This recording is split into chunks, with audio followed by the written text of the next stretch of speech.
Hello students, আশা করি তোমরা সব ভালো আছো। আমি অনিন্দিতা ম্যাডাম। তোমরা আজকে চলে এসেছো কনফিডেন্ট ইংলিশ উইথ পার্থ স্যারের টিউটোরিয়ালে। আজকের এই tutorial West Bengal board of secondary এডুকেশনের ক্লাস 7-এর ছাত্রছাত্রীদের জন্য। আর আমি আজকে তোমাদের এই ক্লাসে তোমাদের লেসন 13 ঘোস্টস অন দ্য বারান্দা এই গল্পটির ইউনিট 2 পড়াবো। আমি এর আগের ক্লাসে ইউনিট 1 পড়িয়েছি, সমস্ত অ্যাক্টিভিটিস করিয়েছি।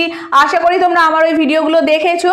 যদি কেউ মিস করে যাও তাহলে confident English with Partha sir এই চ্যানেলে যাবে, সেখানে ক্লাস 7-এর যে প্লে লিস্ট আছে সেখানে দেখবে ভিডিওগুলো আপলোড করা আছে, দেখে নেবে। তাহলে পরবর্তী অংশগুলো তোমাদের বুঝতে সুবিধা হবে। আর এই ক্লাসের শেষে আমার পড়ানো যদি তোমাদের ভালো লাগে তাহলে অবশ্যই ভিডিওটা লাইক করো, কমেন্টের মাধ্যমে জানিও তোমাদের কেমন লাগছে। এবং যারা যারা এখনও পর্যন্ত confident English with Partha sir চ্যানেলটাকে সাবস্ক্রাইব করোনি তারা কিন্তু তাড়াতাড়ি সাবস্ক্রাইব করে নিও। তাহলে চলে এসো পেজ নাম্বার 130-তে। আমরা ইউনিট 1-এ কি দেখেছি যে অনিলের মা মাত্র 32 বছর বয়সী এক ভদ্রমহিলা, কিন্তু তিনি নানান রকম কুসংস্কার, ভূত প্রেত, আত্মা এই সমস্ততে বিশ্বাসী। এবং তিনি শুধুমাত্র নিজে বিশ্বাসী যে তাই নন, তার সঙ্গে যারা থাকে তাদেরকেও নানান রকমের ভুতুরে গল্প সারাক্ষণ তিনি শোনাতে ভালোবাসেন। তার ছেলে, ঘরের যে কাজের পরিচারিকা তাকে, এবং ছেলেদের যারা বন্ধু, এখানে অথার এবং কমল তার ছেলে অনিলের খুব ঘনিষ্ঠ বন্ধু, তাদেরকেও বিভিন্ন রকম ভৌতিক গল্প উনি শোনান এবং সারাক্ষণ একটা ভৌতিক পরিবেশ সৃষ্টি করে থাকেন। তো আমরা দেখতে পাচ্ছি এখানে ইউনিট 1 আমরা দেখেছি যে অনিলের বাবা কোনো কাজের জন্য শহরের বাইরে গিয়েছে এবং সেই জন্য কমল এবং অথারকে তাদের বাড়িতে সেই রাতটা কাটানোর জন্য আমন্ত্রণ করা হয়েছে। সন্ধ্যে থেকে অনিলের মা কন্টিনিউয়াসলি নানান রকম ভুতুরে গল্প অনিল, কমল এবং অথারকে শুনিয়ে যাচ্ছেন। এর পরের অংশটা আমরা ইউনিট 2-তে পড়ব। In an attempt to change the subject, Kamal mentioned that a friend of his had found a snake in his bed one morning. এই যে সন্ধ্যে থেকে কন্টিনিউয়াস অনিলের মা তাদেরকে ভুতুরে গল্প শুনিয়ে যাচ্ছে, এই ব্যাপারটাকে, এই ঘটনাটাকে, বিষয়টাকে চেঞ্জ করার জন্য, পরিবর্তন করার জন্য কমল কি করলো, সে একটা তার বন্ধুর গল্প সেখানে উল্লেখ করলো যে আমার এক বন্ধু সকালবেলায় হঠাৎ করে তার বিছানার ওপর একটা সাপ দেখেছিল। এখানে একটা ওয়ার্ড তোমরা লিখে নাও, অ্যাটেম্প কথাটার অর্থ তোমরা লেখো।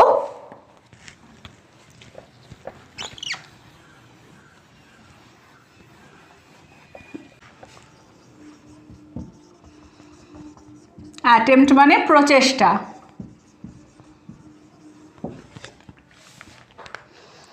Did he kill it? asked Anil's mother anxiously. অনিলের মা খুব উত্তেজিতভাবে বলল, আচ্ছা সে কি সাপটাকে মেরে দিয়েছিল? No, it slipped away, said Kamal. কমল বলল, না না, এটা পালিয়ে গিয়েছিল। Good, she said. It is lucky if you see a snake early in the morning. বললো, বাহ, খুব ভালো। আর তোমরা যদি খুব ভাগ্যবান হবে, সৌভাগ্যবান হবে যদি তোমরা খুব সকাল সকাল ভোরবেলায় সাপের দর্শন পাও। তাহলে আমরা দেখতে পাচ্ছি যে অনিলের মা শুধুমাত্র ভৌতিক গল্পই বলেন না, তার মাথায় শুধুমাত্র ভুতুরে আজগুবি গল্প নেই, তার মনও প্রচণ্ডভাবে কুসংস্কারাচ্ছন্ন। It won't bite you if you let it alone, she said. এবং সঙ্গে সঙ্গে আরও কি বলেছিলেন তিনি, যে তো তুমি যদি সাপকে বিরক্ত না করো তাহলে কিন্তু সাপ তোমাকে কামড়াবে না। By 11 o'clock, after we had finished our dinner and heard a few more ghost stories, including one about Anil's grandmother whose spirit paid the family a visit, Kamal and I were most reluctant to leave the company on the veranda and retire to the room which had been set apart for us. এরপরে আমি প্রায় 11টা বাজে, তখন আমাদের dinner শেষ হলো, রাতের খাবার শেষ হলো, এবং আমরা নানান রকম অনিলের মায়ের কাছ থেকে আরও প্রচুর ভুতুরে গল্প শুনলাম।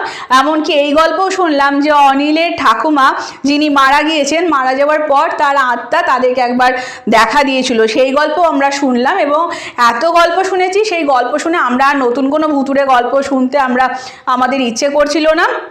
সেই জন্য আমরা বারান্দা থেকে চলে এসে আমাদের জন্য যে ঘর একদম সম্পূর্ণ আলাদা যে ঘর রাখা হয়েছিল সেখানে আমরা চলে গেলাম। রিল্যাক্ট্যান্ট কথার অর্থ হচ্ছে অনিচ্ছুক।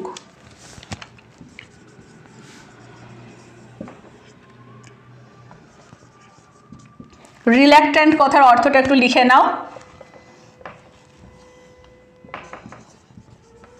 অনিচ্ছুক।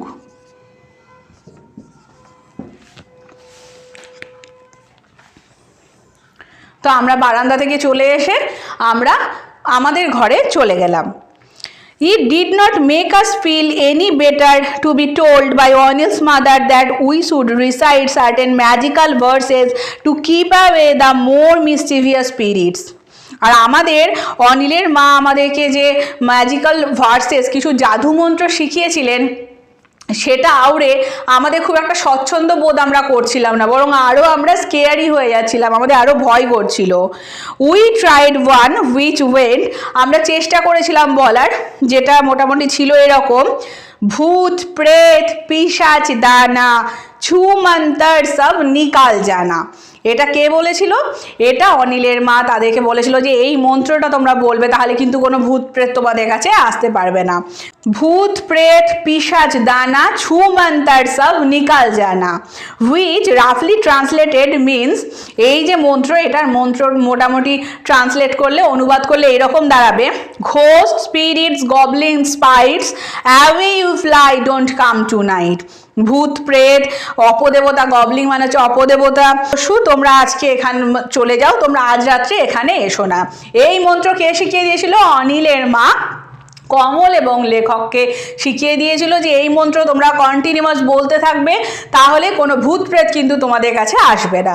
এবং এই মন্ত্র আউড়ে কমল এবং অথার তারা কিন্তু খুব একটা স্বচ্ছন্দ বোধ করছিল না, বরং যত বলছে তত যেন তাদের আরও ভয়টা দ্বিগুণ বেড়ে যাচ্ছিল। But the more we repeated the verse the more uneasy we became, and যত আমরা এটা বলতে লাগছিলাম তত যেন আমাদের অস্থিরতা, আমাদের উত্তেজনা আরও বাড়তে লাগছিল। And when I got into bed, এবং যখন আমরা বিছানায় গেলাম, after carefully examining it for snake's, এবং বিছানাটাকে ভালো করে আগে চেক করে দিলাম, পরীক্ষা করে নিলাম যে সেখানে কোনো সাপ আছে নাকি।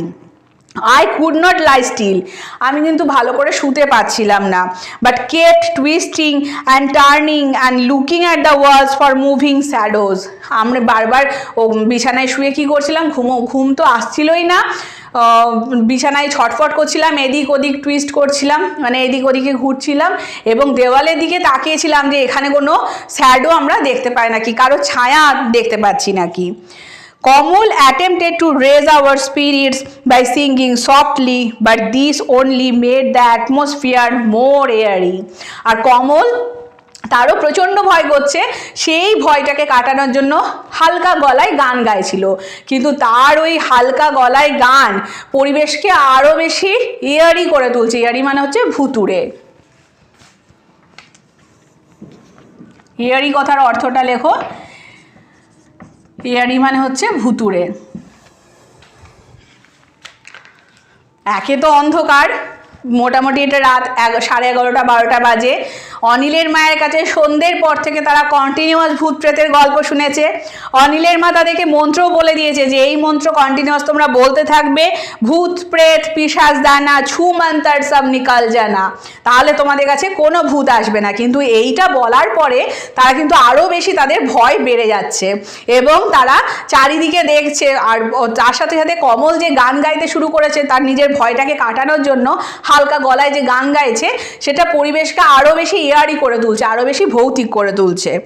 After a while we heard someone knocking on the door, কিছুক্ষণ বাদে আমরা শুনতে পেলাম কেউ যেন দরজায় নক করছে, কড়া নাড়ছে। And the voices of Anil and the maid servant, এবং আমরা শুনতে পেলাম কার গলার আওয়াজ? অনিল এবং তাদের সেই পরিচারিকার গলার আওয়াজ। Getting up and opening the door I found them looking pale and anxious, আমরা তাড়াতাড়ি উঠলাম, বিছানা ছেড়ে উঠলাম এবং দরজা খুলে দেখছি তাদের মুখ চোখ একদম ফ্যাকাশে, পেল মানে হচ্ছে ফ্যাকাশে, এবং তাদেরকে খুব উত্তেজিত লাগছে। পেল কথার অর্থ লেখো ফ্যাকাশে। Pale and anxious. They too had succeeded in frightening themselves as a result of Anil's mother's stories. তারা দুজনও অনিলের মায়ের গল্প শুনে তারা নিজেদেরকে তারাও ভয় পেয়ে গেছে প্রচণ্ড। Are you all right? Asked Anil. Anil আমাদেরকে জিজ্ঞেস করলো যে তোমরা সব ঠিক আছো তো? would not you like to sleep in our part of the house? তোমরা কি আমাদের সাথে আমাদের ঘরে থাকতে পারবে না? It might be safer, এটা অনেক বেশি তোমাদের জন্য ভালো হবে, তোমরা অনেক বেশি ওখানে সেফ থাকবে। Mulia will help us to carry the beds across, Mulia আমাদেরকে সাহায্য করবে আমাদের বিছানাগুলো ওইদিকে নিয়ে যাওয়ার জন্য। We are quite all right protested Kamal and I, Kamala এবং আমি দুজনেই বললাম না না আমরা একদম ঠিক আছি। ওরা ভয় পেয়েছে প্রচণ্ড, লেখক এবং কমল প্রচণ্ড ভয় পেয়েছে, কিন্তু নিজেদের ভয়টাকে চেপে রেখে বলছে না না আমরা একদম ঠিক আছি, তোমাদের কোনো চিন্তা নেই। Refusing to admit we are nervous, আমরা তাদেরকে বুঝতে দিলাম না যে আমরা কিন্তু নার্ভাস, আমরা খুব ভয় পেয়ে আছি। But we are hassled along to the other side of the flat as though a band of ghost was conspiring against us, কিন্তু আমরা আমাদের বিছানাপত্রগুলো কিন্তু টানতে টানতে নিয়ে গেলাম ঘরের ওদের বাড়ির ওপর প্রান্তে।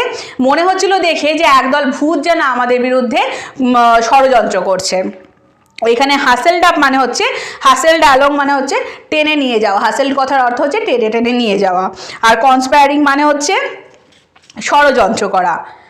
Anil's mother had been absent during all these activity, অনিলের মা এই যে কাণ্ডটা ঘটেছে যে অনিল এবং মুলিয়া এসেছে আমাদেরকে বলেছে এবং আমরা তাদের কথায় রাজি হয়ে আমরা যে আমাদের বিছানা ওখানে নিয়ে গেছি, বেডগুলো টেনে টেনে নিয়ে গেছি, এই সমস্ত অ্যাক্টিভিটিসটা হয়েছে অনিলের মায়ের অ্যাবসেন্সে।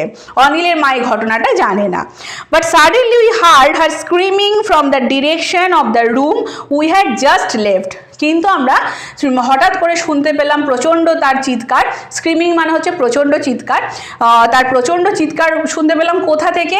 যে ঘর থেকে আমরা এইমাত্র এসেছি, মানে আমাদের জন্য যে ঘরটা অ্যালট উনি করেছিলেন সেখানেও দাঁড়িয়ে উনি চিৎকার করছেন। কেন চিৎকার করছেন? কেন ঘর তিনি দেখছেন ফাঁকা, সেখানে অনিল নেই, এই কমল নেই, অথার নেই, তাদের বিছানা পর্যন্ত নেই, প্রচণ্ড চিৎকার করছেন অনিলের মা। Rusty and Kamal have disappeared, she cried. Their beds have gone too. সে চিৎকার করে কি বলছে যে রাস্টি এবং কমল ওরা অদৃশ্য হয়ে গেছে। ডিসঅ্যাপিয়ার্ড মানে ভ্যানিশ হয়ে যাওয়া, অদৃশ্য হয়ে যাওয়া। ডিসঅ্যাপিয়ার্ড মানে হচ্ছে ভ্যানিশড, অদৃশ্য।